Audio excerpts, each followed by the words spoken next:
우리 지난 시간에 마가복음 첫 시간을 했고요.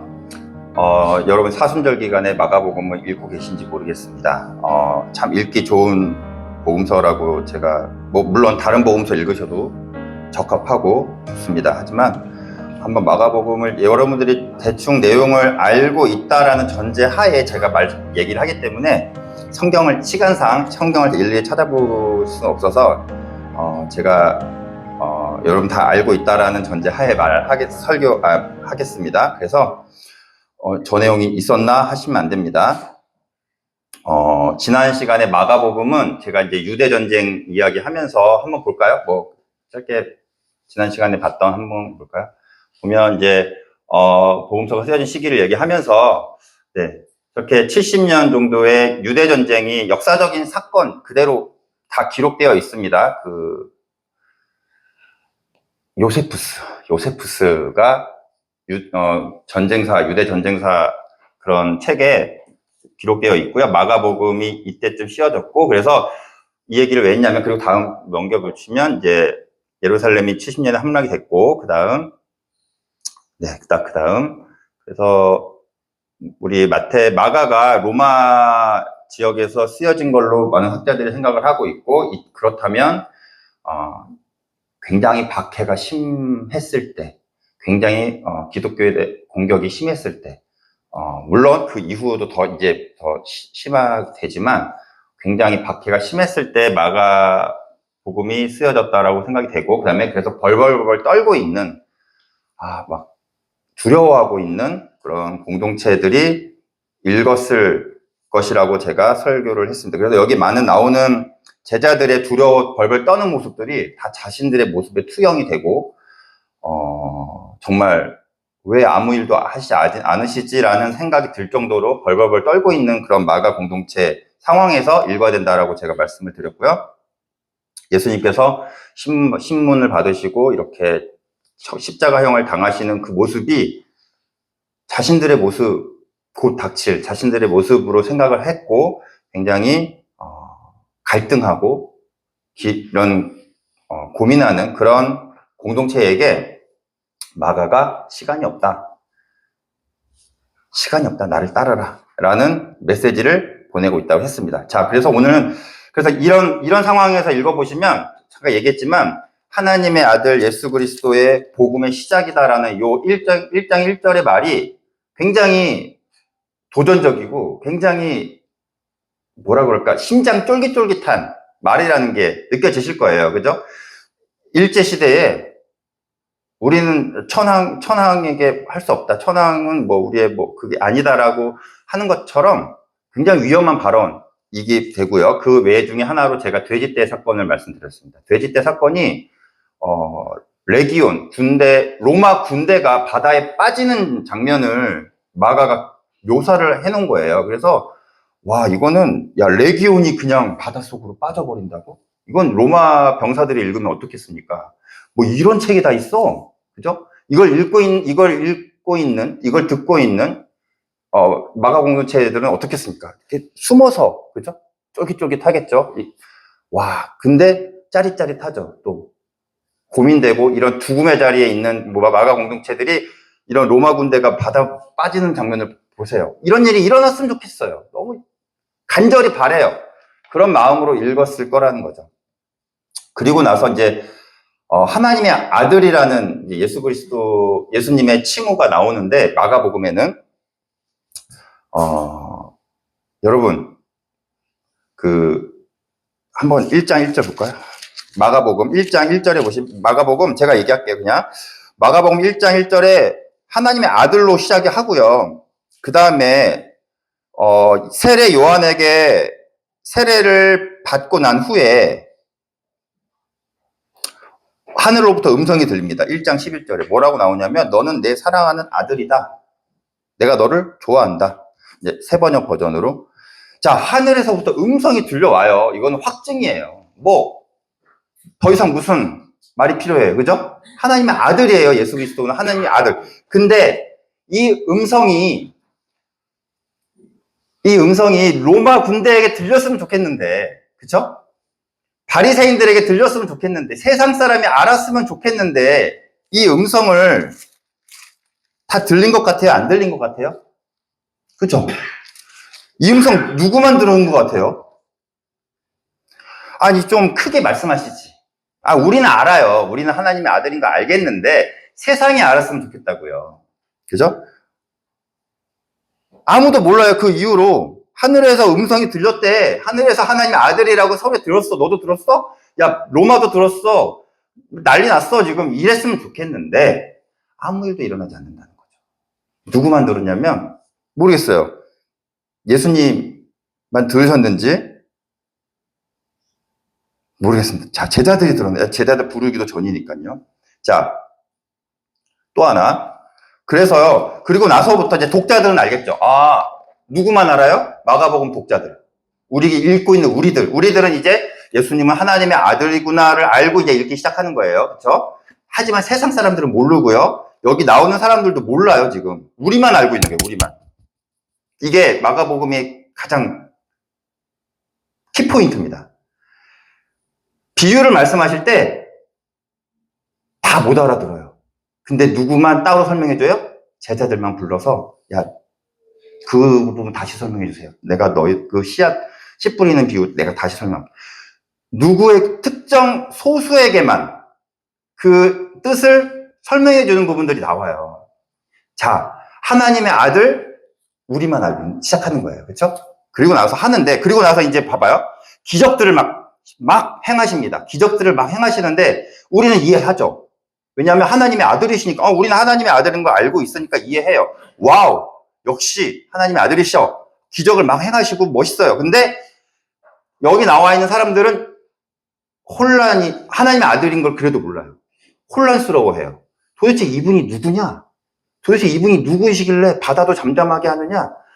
모르는 상황인 거예요. 바리새인들도 알았으면 좋겠는데, 대제사장들도 와, 하나님의 아들이시구나 알았으면 좋겠는데, 기적을 행하면 행할수록 혼란만 가중되고, 도대체 저 목수의 아들 아니야? 도대체 뭐야? 저 사람 어디서 온 거야? 라는 의심만 가득하게 되고, 증명이 안 된다는 거죠. 하나님의 아들이심이. 그쵸? 이해되시죠? 하지만 우린 알아요. 그래서 마가복음 공동체들은 약간, 우리는 아는데, 얘네들은 왜 몰라? 하는 마음으로 읽고 있겠죠? 또 하나, 바리새인들이 표적을 요구합니다. 표적을 우리에게 보여주십시오. 당신이 하나님의 아들이심을 보여주세요. 이때 보여주면 돼요. 이때 좋은 기회예요. 하나님의 아들이심을 이때 증명할 수 있는 좋은 기회예요. 이때 하필 예수님은 너희들에게 보여줄 표적 없다. 그걸 안 보여주세요. 또 진짜 예수님 이때는 보여주셨어야죠. 왜냐면 바리새인들이 지금 대놓고 요구하잖아요. 당신 표적을 보여주십시오 우리한테. 그럼 이때 보여줬으면 하나님의 아들이 맞네 했을 텐데 안 보여주신단 말이죠. 자, 다시 우리는 알아요. 우리는 예수님이 하나님의 아들인 걸 아는데 우리가 원하는 건 세상도 알았으면 좋겠다는 거예요. 우리도 알아, 우리가. 네? 우리는 알아요, 이미. 하나님의 아들이라면 기적을 행할수록 그게 증명이 돼야 되는데 오히려 공격이 심해지고 핍박이 심해지고 뭐 이렇게 오해만 쌓이고 저 예수 어떻게 죽일까 이런 적들이 생긴다는 거죠. 답답한 거예요. 자, 이게 마가 공동체의 상황이에요. 우리도 하나님의 자녀고 하나님의 아들이라고 하는데 왜 우리가 증명이 안 되는 거야, 이 로마 사회에서. 왜 우리를 더 죽이려고 하는 거야? 왜 우리를 더 핍박하는 거야? 어떻게 증명을 해야 돼? 어떻게 해야 돼? 우리도 좀 기적이 좀 지금 일어났으면 좋겠다는 거예요. 왜 아무 일도 안 일어나, 우리에게는? 이 답답함으로 지금 마가복음 공동체들 읽고 있는 사람들이 읽고 있다는 거죠. 자, 그리고 정말로 기적이 필요한 순간이 있어요. 제가 지금 답답해서 지금 여러분 제 심정을 지금 그대로 얘기하는 겁니다. 예수님 신문 받으실 때, 잡혀서 신문 받으실 때, 이때 정말 기적 필요하잖아요. 그렇게 수없이 많은 기적들을 행하셨는데 왜 여기서는 아무 일도 안 하시냐고요. 그죠? 제 마음만 다 그렇죠? 마가복음을 읽고 있는 당시 독자들도 그랬을 거라는 거예요. 이때 기적을 행하셔야죠. 이때, 지금이에요. 지금 뺨 맞고 침 뱉음 받을 때, 그때 하셨어야죠.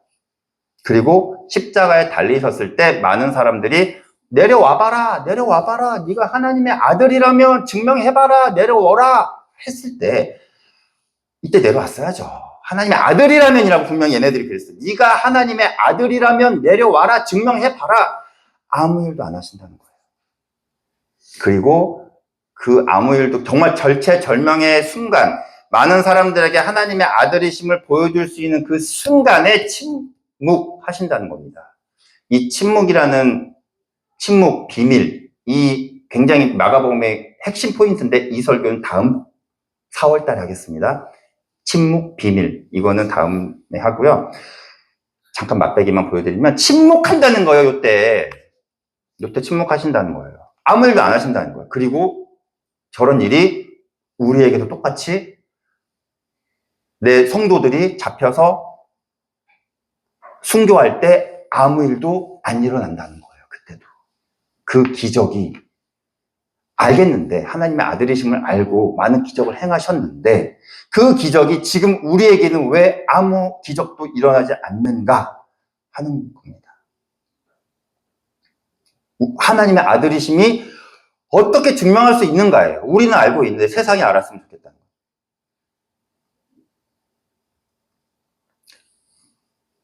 거예요. 하나님의 아들이라는 하늘의 음성이 아까 처음에 들렸다고 그랬죠? 또 한 번 들려요.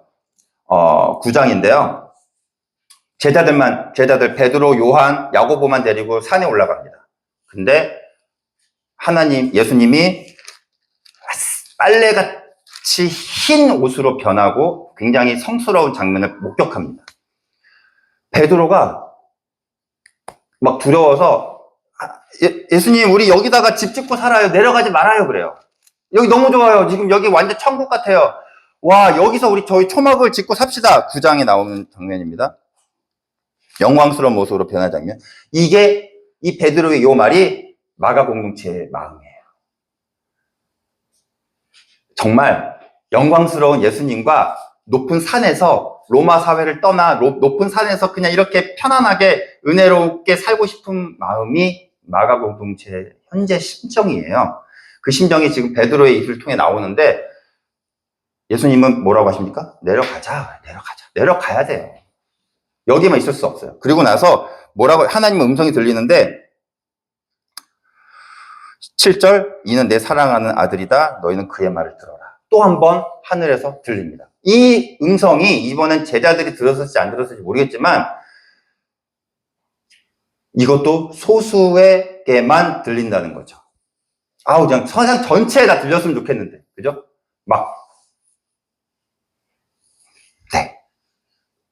언제 증명이 됩니까? 라는 것입니다. 그러면 우리는 하나님의 아들이심이 언제 증명이 됩니까? 예수님이 하나님의 아들이심이 언제 세상이 알게 되느냐, 이게 궁금한 거예요. 그래, 우리가 이렇게 죽는 거는 좋아, 증명만 되면 돼. 세상이 끝까지 모르면 너무 억울해, 근데, 그죠?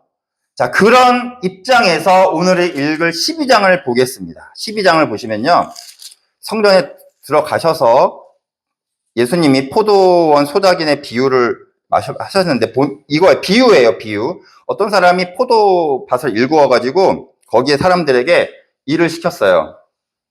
그리고 이제 우리 일을 다 했겠지. 이제 돈 받으러 한번 소출을 좀 받으러 가야지. 그러고 내 종을 너 갔다 와. 내 종을 보냈는데 그걸 때려서 보내버렸어요.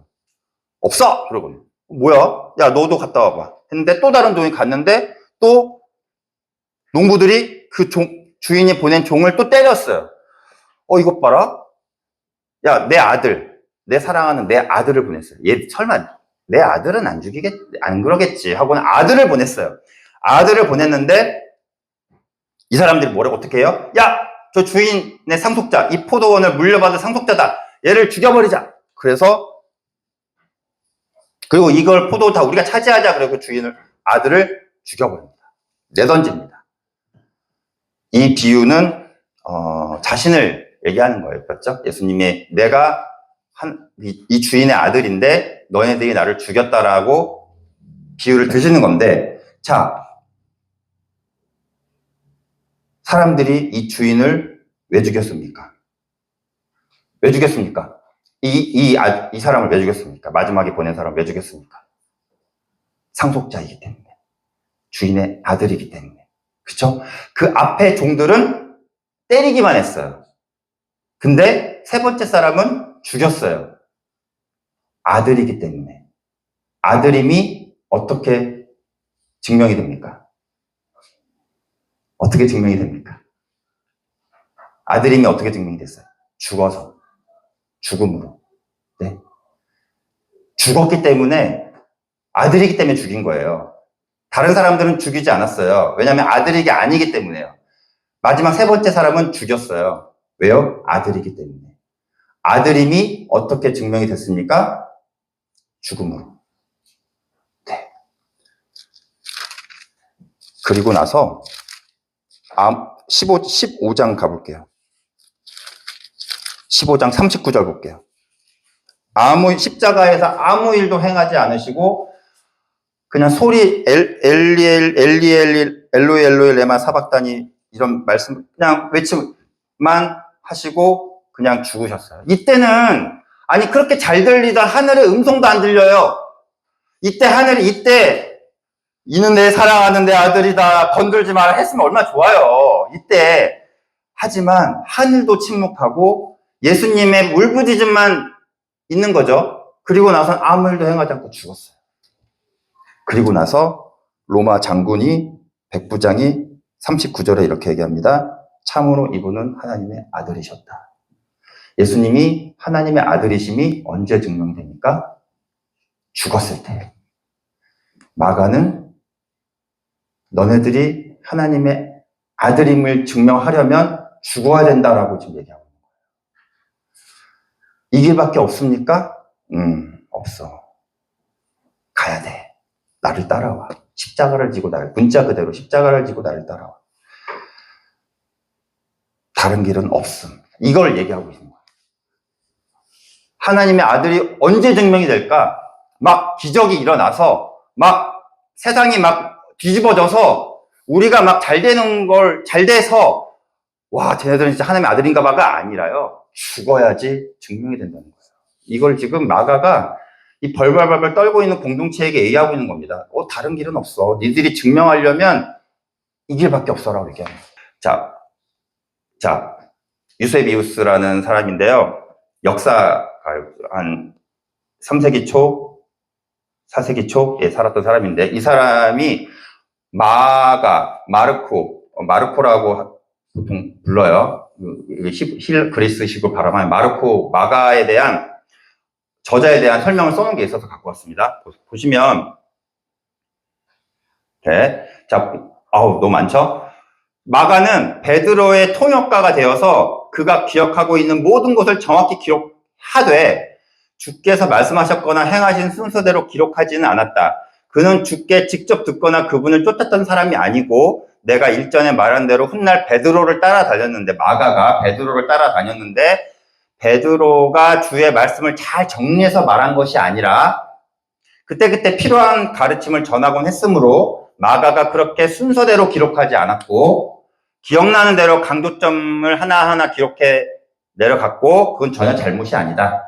지금 유세비우스가 쓴 글이 있습니다. 그는 어떤 한 가지 주의를 기울인 것일 뿐 자기가 들은 것을 전혀 빠뜨리지 않았고 잘못 쓰지도 않았다라고 유세비우스가 마가가 어떻게 이 마가복음을 썼는지를 얘기하는데 베드로를 따라다니면서 베드로가 한 말을 받아 적었다는 거예요. 그렇죠?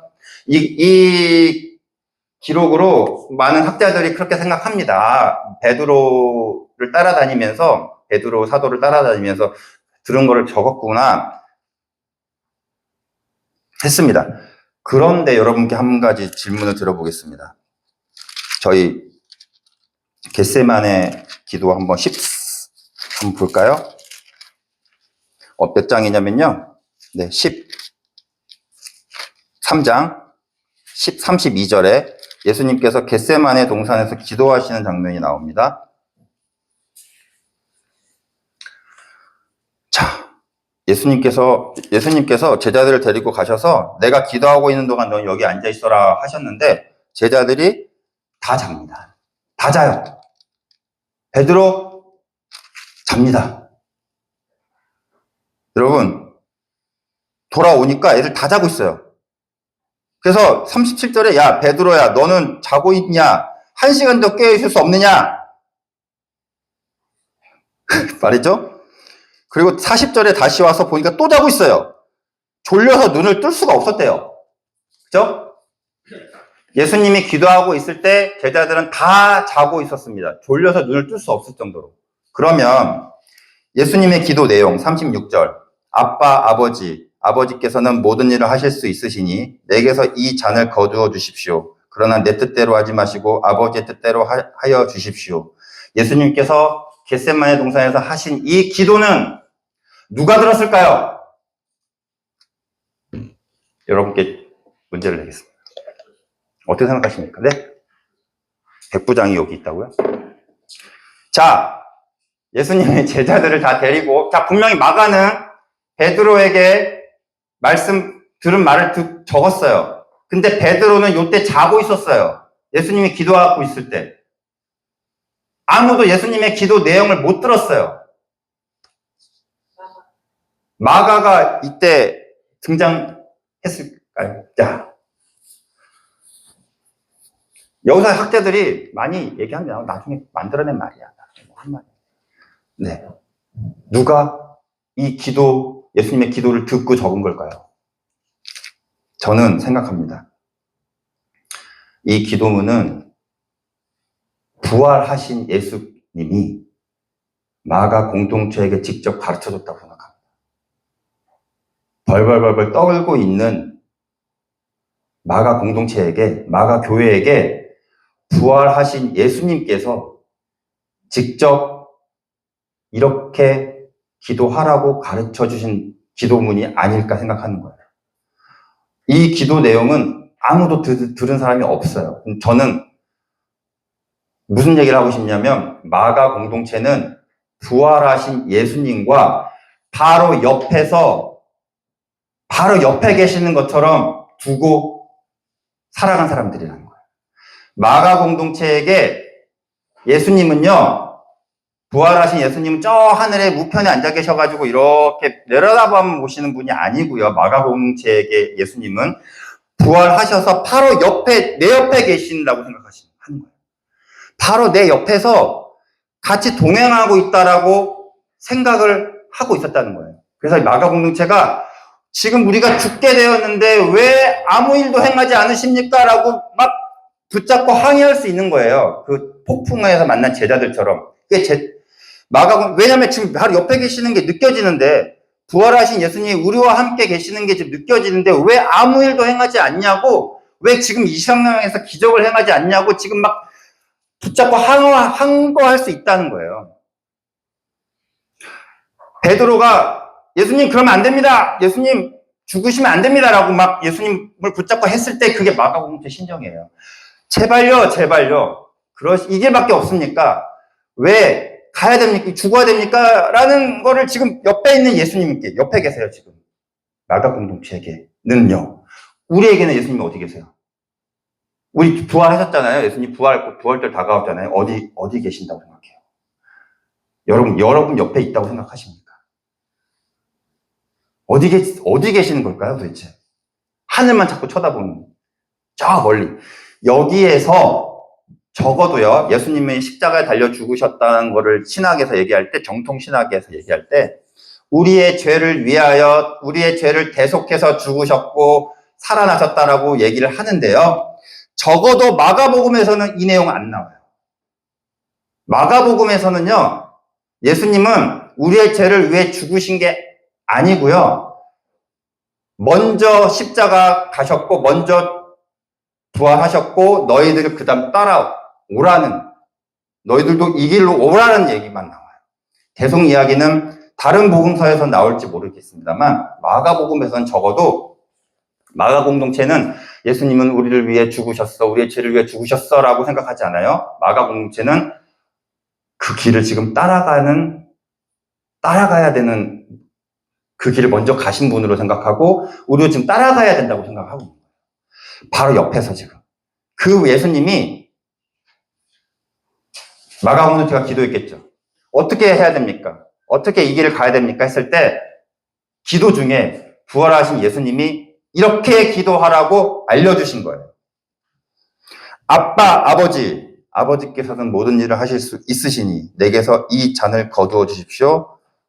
그러나 내 뜻대로 하지 마시고 아버지의 뜻대로 하십시오. 라고 기도해라. 나도 그렇게 기도했다. 라고 마가 공동체에게 벌벌벌 떨고 있는 마가 공동체에게 이렇게 기도하라고 알려주셨다고 저는 믿습니다. 근데 이렇게 생각하는 학자들은 있을까요? 다 나중에 이렇게 붙이고 덧붙였다 했다고 얘기하겠지만 저는 그래서 마가 공동체는 부활하신 예수님과 같이 옆에서 하늘에 계시는 게 아니라 바로 옆에서 지금 같이 걸어가고 있는 공동체였다는 거예요. 그리고 너네들이 하나님의 아들이기 때문에 아빠, 아버지라고 기도하라는 거예요. 아빠, 아버지. 너네들도 아들이기 때문에. 그리고 죽어라. 그래야 너희들이 하나님의 아들임이 증명이 된다라고 지금 얘기하고 있습니다. 이 기도를 저는 마가 공동체가 했을 거라고 생각해요. 마가 공동체는 이 기도를 했습니다. 부활하신 예수님이 가르쳐 주신 이 기도를 이 잔을 거두어 주시옵소서 하지만 아버지 뜻대로 하시옵소서라고 기도를 하면서 걸어갔을 거라 생각해요. 물론 그 중에 저처럼 다른 길을 없나라고 두리번 거렸던 사람도 있겠죠. 왜 없겠습니까?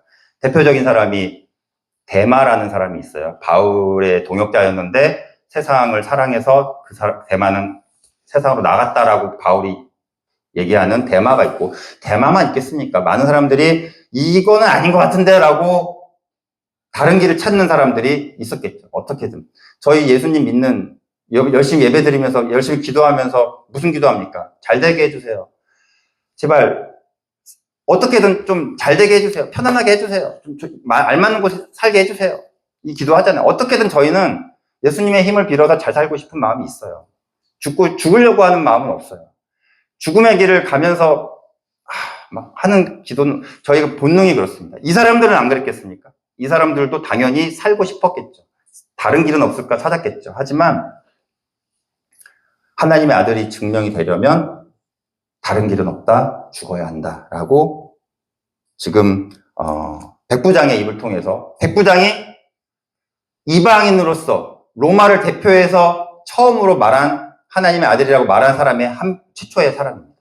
지금까지는 우리만 알고 있었는데, 우리만 하나님의 아들임을 알고 있었는데 백부장이 최초로 로마인으로서 하나님의 아들이구나 라고 증명을 해 보입니다. 이거를 공동체가 읽고 우리도 죽어야 우리도 하나님의 아들임이 세상에 드러나겠구나 하고 가는 거예요.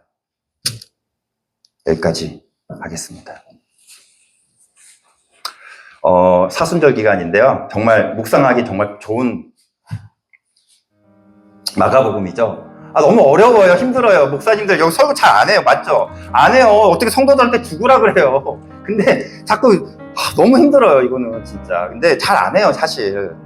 왜냐면 아시면서 안 해요. 이게 어떻게 성도들한테 안 좋아해요. 성도들은 자꾸 죽으라 그래 우리한테. 우리는 지금 복 받으려고 왔는데 자꾸 죽으라 그래. 근데 적어도 마태, 누가, 요한에서는 또 다른 상황이 있습니다. 하지만 지금 마가에서만큼은 적어도 계속 교리를 얘기하면 안 돼요. 적어도 마가복음에서는 죽으란 얘기를 해야 돼요. 내가 너희들의 죄를 위하여 간다라는 말 안 나와요. 요한복음에서 나와요. 하지만 마가에서는 안 나와요. 그렇습니다. 저희 부활하신 예수님과 옆에 손잡고 걸어가시는 여러분 되셨으면 좋겠어요. 진짜. 네. 자꾸 부활하셨는데 어디다가 하늘에 두지 마시고요. 멀리 두지 마시고 바로 내 옆에서 대화하면서 기도하면서 또 예수님이 어떻게 기도해야 되나요? 이렇게 기도해라고 기도도 듣고 이렇게 기도할게요 라고 하면서 이렇게 가시는 저희 공동체가 되었으면 좋겠습니다. 기도하겠습니다.